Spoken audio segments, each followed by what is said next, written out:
Welcome back, everybody. Derrick Sue, your East Oakland advocate. Well, it just came down that former police chief LaRon Armstrong has been fully exonerated of any wrongdoing whatsoever. And so Mayor Sheng Thao, when she fired him, we all knew it was a personal attack on the police chief because he was from uh, Mayor Libby Schaaf's uh, holdover. And Sheng Thao seems to be clearing house, and she was clearing house very seriously.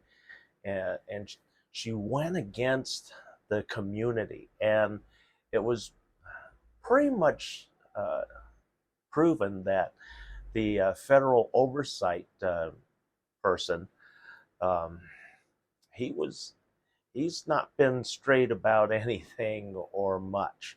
And so he made up some things that were proven not true, and that Mayor Sheng Thao wrongfully terminated LaRon Armstrong. So that sets up a pretty interesting situation now. LaRon Armstrong has a pending lawsuit, and now with the full exoneration of him doing anything wrong, he's going to win. And so you, us, the taxpayers of Oakland, are going to pay that penalty because it doesn't come out of the pockets of the wrongdoer. It comes out of the pockets of the taxpayers. And you should be really upset about that, because I am, because LaRon Armstrong should never have been terminated to begin with back in February. She had a very weak case, very weak. And now, because she terminated LaRon Armstrong, we had a huge uptick in crime and criminal activity throughout Oakland, and crime has just been off the charts crazy. And Mayor Sheng Thao has no answers. She's giving a lot of lip service, like a lot of community members are saying. I hear a lot of lip service, but I don't see any real service. So a lot of people have lost confidence in Mayor Sheng Thao. And I've been telling Oakland, I told you all during the vote, the election, that Mayor Sheng Thao should not have been elected. She was unqualified, fully unqualified. What has she done in her time other than spending a couple of years homeless in somebody's driveway in a car? She worked a job. She didn't have a position of leadership. She got a kind of a degree, but that doesn't make her a leader. She's not a proven leader, and that's the sad part. And that was the problem that we had with the entire field on the ballot. I was probably one of the only exceptions on there, but because of the dirty Oakland politics, they got rid of the two homeless guys, me and Albert Owens, right off the bat, because we had a harder time qualifying. And then they changed the rules as part of the Oakland dirty politics.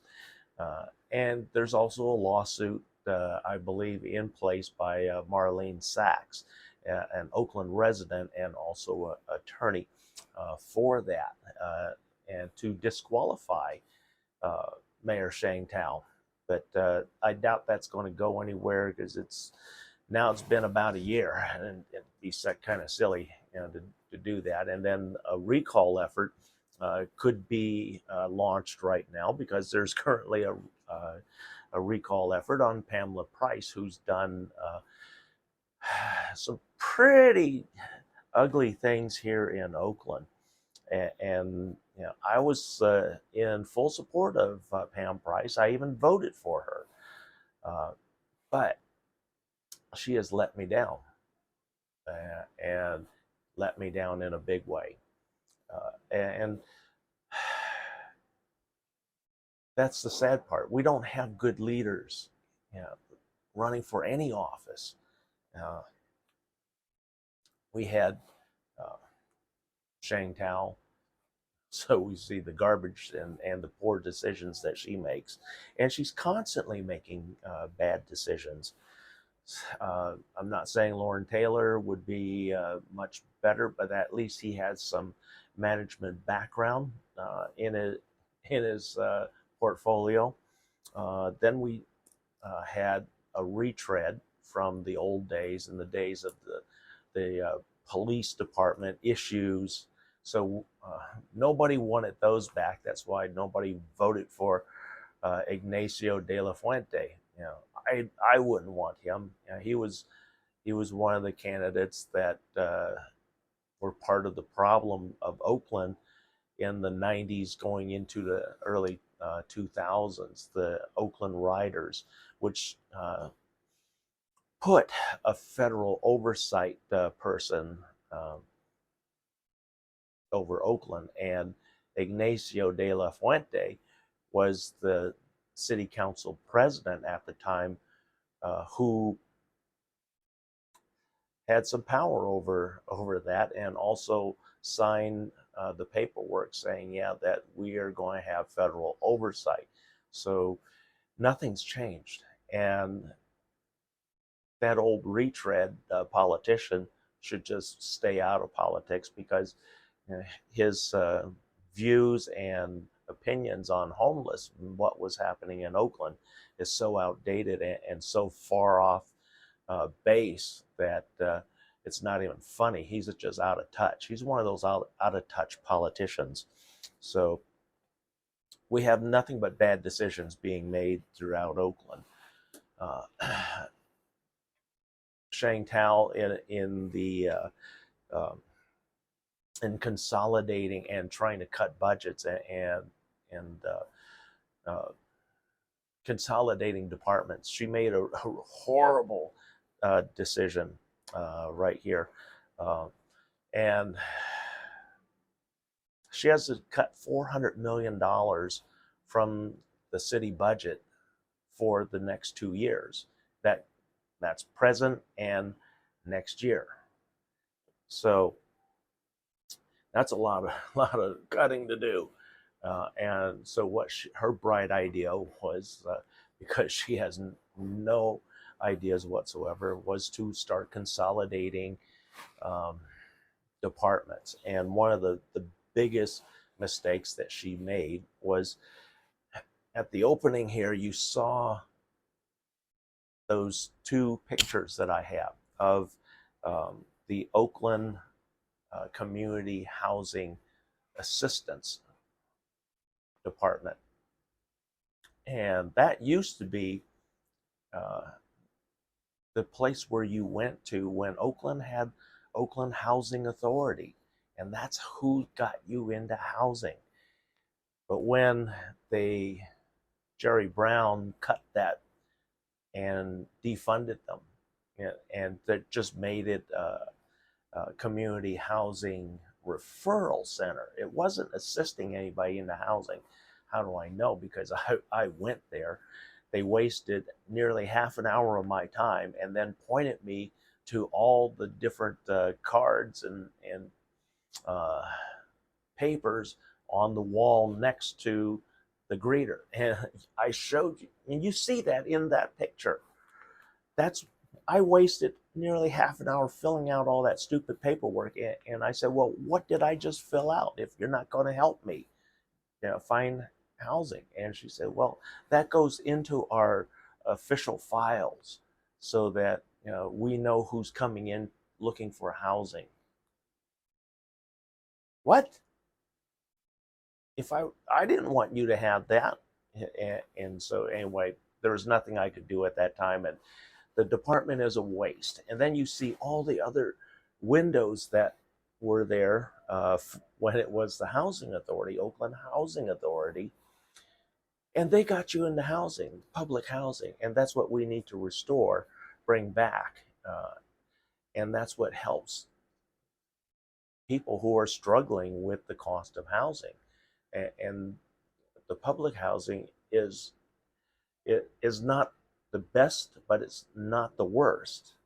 Uh, we've had issues here in Oakland with some of the housing projects, especially the older ones like the Acorn, where they ended up how they had to get rid of the problem was to tear down the buildings and clear the location for a number of years.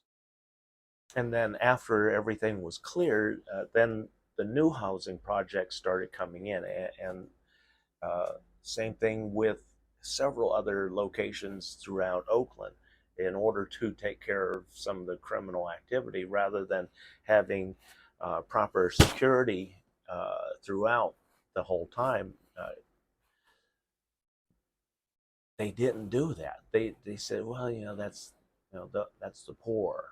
They can work it out. Well, no, they don't. They can't. They, they can't without major assistance. And so you have to have oversight and security in some of these locations, but there are exceptions.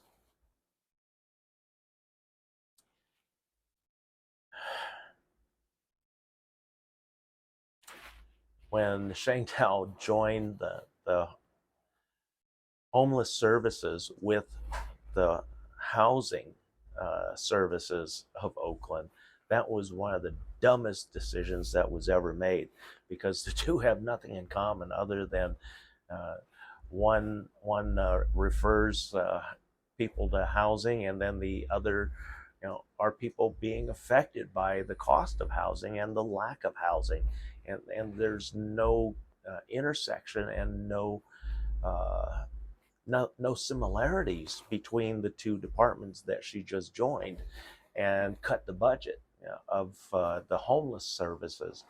And homeless services spends at least $20 million, 20 million of your tax dollars every year, but yet homelessness is growing.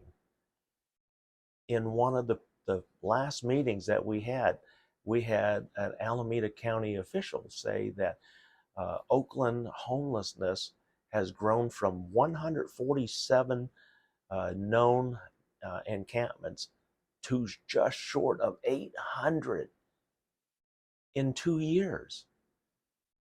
That's staggering. That's a staggering number. That's saying that there's a problem with Oakland, the pricing of Oakland, the greed of the landlords that are taking advantage of our poor, and then the homes that are being stolen out from underneath people. So it's sad to see this, and we need to bring back the old Oakland Housing Authority, and bring back public housing, restore public housing, and then where we restore is on top of the 980 corridor with the 980 project, where we already have $980 million sitting on the table from Secretary of Transportation Pete Buttigieg when he was last here in October of just this past fall, a year ago. He was here in Oakland, and he pledged $980 million to help build that deck that a lot of us have been advocating for, and restoring Oakland. And then with that becomes community land trust property. And that's where we start building the affordable housing right there. And we use new models and new specifications, new materials, so that these are durable and that they're fireproof and that they can stand up to the harsh use that it may see. So that's one of the projects that will help in many ways. And then also another project is to restore interest and entertainment and restaurants to the waterfront. And that's where my Middle Harbor project comes into play, where we bring in at least 6 semi-retired cruise ships. That becomes the foundation for, number one, FEMA-based housing and emergency housing, because on each one of those ships, imagine there are 2,200 cabins that are available. If we have 6 ships at 2,200 cabins, we have nearly over 14,000 cabins, instant FEMA approved housing, without having to build over something or tear something down here in Oakland. Because what we're doing, all we're doing is putting back 6 of 8 ships that used to be in Middle Harbor when Middle Harbor was a federal harbor, and that was controlled by MSC, Military Sealift Command. I know about this because I used to walk on those properties when my dad worked there. My dad was part of the staffing at MSC right here in the Port of Oakland. And so I know what is possible there, and it would be a better use of the property, which is 180 acres. It would have been nice to deck over a good portion. We could have installed a new baseball stadium or a new football stadium, or actually there was enough room for both stadiums to be waterfront side, and then build businesses, build attractions that will draw people to the waterfront once again. And that's how we build new tax dollars, new revenues, and also we restore the residency to Oakland. And that's how I had planned on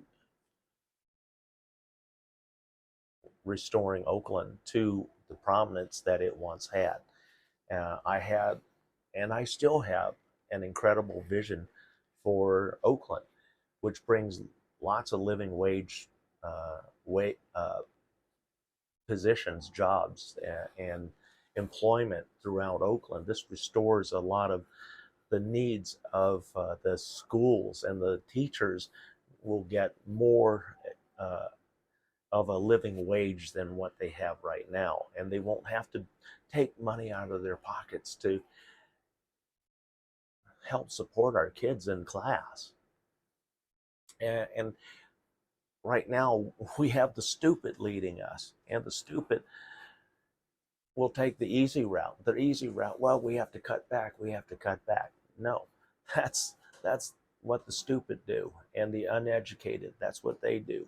The educated look for ways to increase income, bring new revenues into the city, bring new interest, revitalize parts of the city that were or are dead, because nobody goes out to Oakland's Middle Harbor. There are more geese and geese shit than people. So, what can I say? By putting back public housing, we restore order to housing. We stabilize the price of housing.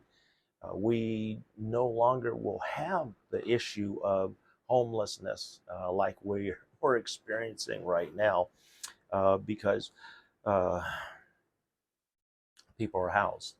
And one of the ways to fund that is to get rid of the 501Cs, the third-party intervention agencies that the city and counties continue to contract with. And here we're coming up on nearly a decade of evidence that none of these 501c3s work in reducing homelessness. All they do is maintain homelessness, if not increase homelessness.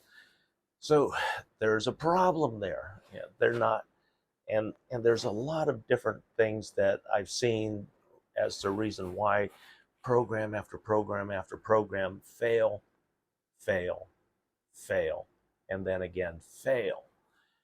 But yet they keep implementing the same stupid programs, expecting a different results. And the city pays tens of millions of dollars of your taxpayer dollars funding these programs that are non-accountable to the city, state, county, or anybody. You know, they hide behind all sorts of state protection laws, like the California Privacy Act, and so they say we can't release it. Bullshit. There's a way around that, and if you're being paid by the taxpayers, you need to have that information. And I bring that up because the city of Oakland auditor, Courtney Ruby, had a lot of difficulty with trying to gather any kind of information that supports any of their claims to the city or county. In this case, it was just for the city of Oakland. There was no accountability. And so that's why city of Oakland doesn't work with a lot of these agencies anymore, because there was zero accountability. There's no evidence that they were doing anything other than pocketing the money and once in a while show up somewhere. So just with those monies, we could put people in housing. We can put housing on the ground, real housing. I think $10-20 million annually. You know, while it doesn't sound like a lot of money, in a new, modern micro home, that could be a lot of money. A micro home is 600 square feet, the same size of a brand new apartment that goes for $600,000. It's the same square footage. The difference is it's not 30 or 40 stories up in the air if you're unlucky. This is actually at ground level. And part of the redeveloped 980 corridor plan that I have that restores all the old neighborhoods dating back to when Oakland was first founded in 1852. Because my grandparents on my father's side were one of those homeowners that were affected by the eminent domain in the 60s into the 70s, where they lost their home and actually were robbed of a generational wealth for their children and offsprings. And they were paid only 50% of the value of the property. And if you had a mortgage on the property and the home, you got nothing. You got an eviction notice from the state, once they had processed all your paperwork and now took possession of your property, and you were given an eviction notice. That's what happened back then. And I want to restore those homes. I don't want to do what a lot of people are saying, because that would be an insult to all of the families that once lived in that first neighborhood, the first neighborhoods of Oakland, and also part of the history, the rich history of West Oakland, where all of these homes were. And I remember, my dad's family, my grandparents there, the bathroom, the home was so old, the bathroom was a separate room outside of the house. You had to go outside the back door, down the porch, and then there was an outhouse. It was plumbed, but it was an outhouse. And so you literally, in the winter, you froze your ass off out there. You didn't stay long out there at all, because it was cold, it was wet, and if it was really frosty, yeah, you didn't want to sit on that toilet seat at all. So those homes also had a lot of neglect in that sense, because they weren't built to last, and so those homes were slated for destruction because they were a century old now, and a lot of them were kind of like the Addams Family and Munster's homes, from my memory. And the lighting was not electricity on the streets right there. They were all still gas flames on those poles. There was some electricity, but it was very, very limited. It was very different because the homes back then, uh, they had to be wired for electricity because when they were first built, electricity didn't exist back then, not yet. And so that was something that had to be brought into the home. The homes were plumbed for gas, because I remember gas lighting in the grandparents' home, gas stove in the home, gas heating in the home. So everything was gas. There was some electricity, but it was very limited. And I believe there was in the house there was only 60 amps of service, if I remember right. It wasn't much, and so that's why those homes were also knob and tube, that was in place. So that was very dangerous also, and then leaky roofs. But anyway, I would restore those neighborhoods, and then those would be the low income, zero income homes. They would be self sufficient because they would have solar energy powered, all electric homes. They would also be made with newer materials. They won't be built the conventional way. They will be, each one of the residents of those homes will be obligated to put in a certain number of hours of sweat equity, uh, revitalizing an old program from the 70s, the sweat equity down payment for your home. That would be part of the new Oakland, and the restoration of Oakland. And so you get value for your time that you put into creating your home, and the materials are there for you, and you'll have help and assistance. So it's not not something that's new, but we're bringing back a lot of great ideas that worked way back then. And also, if you are on county and state assistance, the money that they give you for your rental, they may give you an allowance that can be applied toward your mortgage in these micro communities, so that you actually are buying your way towards leaving assistance, county and state assistance. You'll get a reduction from, you'll lose your rental subsidy, but you'll still maintain, your food and cash allowances that you have. But if you have a rental subsidy, you won't get that anymore once the loan of the mortgage is paid off on the home, which could be a year or two, maybe three.